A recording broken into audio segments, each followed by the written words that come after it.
I found it in the one place she thought I'd never look, inside an old hollowed-out book in our decorative library. My wife, Elena, was laughing just 10 feet away on the patio, but the burner phone in my hand told a story that made my blood turn to ice. Elena is a masterpiece. 5'5", with a toned, athletic build she keeps tight with daily Pilates, and sun-kissed skin that glows under the Arizona sun. Her chestnut hair was styled in perfect, expensive waves that brushed against her shoulders, highlighting the sharp, elegant jawline I'd worshipped for years. She looked like an angel in her white silk sundress, but the messages I was scrolling through were a total nightmare. This wasn't just a one-time mistake. It was a year-long secret life I was never invited to. I looked at her father, who always praised our solid bond, and I felt like the world's biggest fool. She didn't know I had the phone, and for a second, I thought about staying silent just to survive the night without a scene. But then I saw the latest video she sent, the one filmed in our guest suite while I was pulling a double shift at the hospital.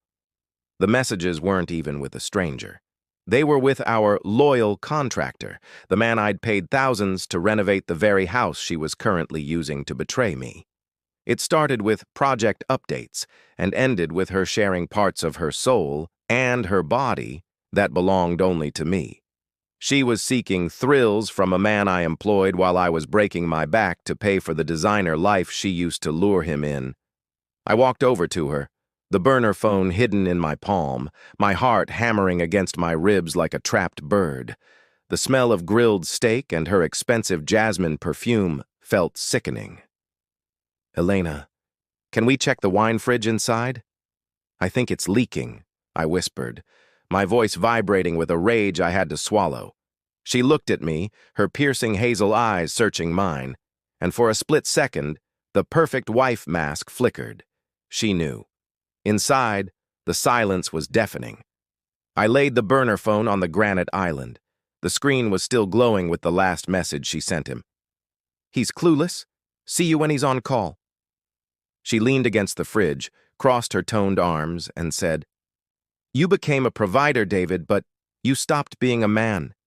He actually makes me feel alive." The disrespect was louder than any shout. Outside, I could hear my dad laughing at a joke. Inside, I was deciding if I should burn her world down or just walk away. She reached for the phone, her hand trembling, but her face stayed hard as stone. "If you tell them out there," she hissed, nodding toward our families, "I'll